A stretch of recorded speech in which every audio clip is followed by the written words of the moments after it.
Good afternoon, everybody. I hope y'all have had an awesome weekend, that you got to enjoy some college football yesterday and the start of college football season. Hopefully everybody's team won, but I just hope you have an awesome Labor Day. So our assignment this time was to research a professional association. The one I looked up is the Association for the Advancement of Computing and Education. It's a group that started in 1981. They're based out of Asheville, North Carolina, but they do have a global presence, and even a U.S. presence. They're not just located in Asheville, and I'll explain a little bit more about that later on.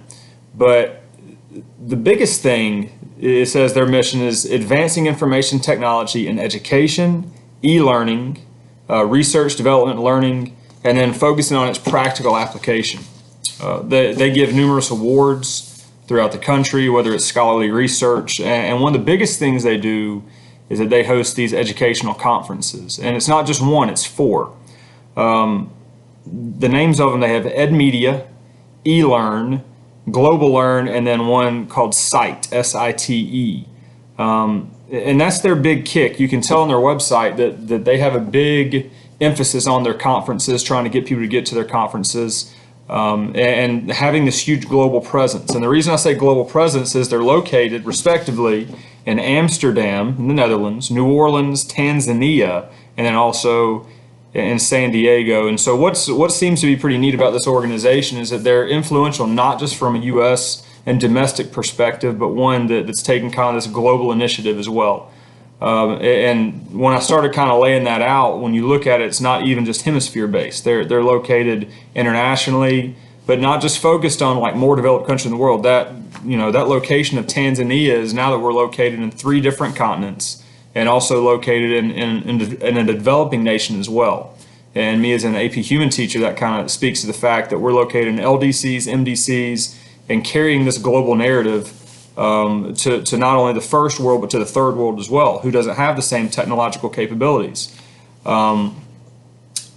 Finding their officers was a little bit tough. They're very ambiguous on their website, and so having to do a little bit of research, I found that the founder and also the CEO of this association, his name is Gary Marks. He is also the founder of the SITE conference and EdTech. So he's kind of carried this thing on since 1981 in its inception.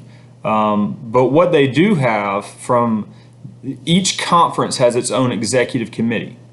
And so these executive committees, since conferences are so big for this association, they're in charge of setting everything up. And so each conference executive committee then has a chair in charge of each one of those. So there may be other people in charge besides Mr. Marks, but finding them, it was a guessing game. It's not located on their website. I had to go through LinkedIn to find some other stuff. So they're kind of ambiguous about what they do in respect to that, but all the executive committee chairs and anybody involved with these conferences is listed online. As far as the membership fees go, I think it's $125 annually to be a part of this as a professional, $45 as a student. But it does carry obviously some weight, and I put in there's 3 different reasons people want to be involved in this specific one. One of them is obviously the conferences. The conferences are kind of world renowned in what they do. You get a lot of different information from multiple perspectives and people around the world and how they do different things. Number 2 is just gaining recognition, getting your name out there, being involved in this international community, networking with other people. It's a resume builder, depends on kind of where you want this career pathway to go. And then number 3, it gives you access to lots of different information beyond just the conferences, journal subscriptions, and then also even discounts on going to these conferences. So it does carry some weight. It seems to be a bit expensive, $125 annually to be a part of that. But if you're going to use it, then it's well worth the investment in what you're doing. So like I said, founded in 1981, started the conferences in 1987. Seems to be a very, very, very good organization to be a part of, but it's something that you have to invest in to get your money back out of it. Hope y'all had a great weekend, and that you continue to do so, and that you have an awesome Labor Day, and continue to look forward to seeing your videos and getting to know you guys. Have a great weekend. Bye.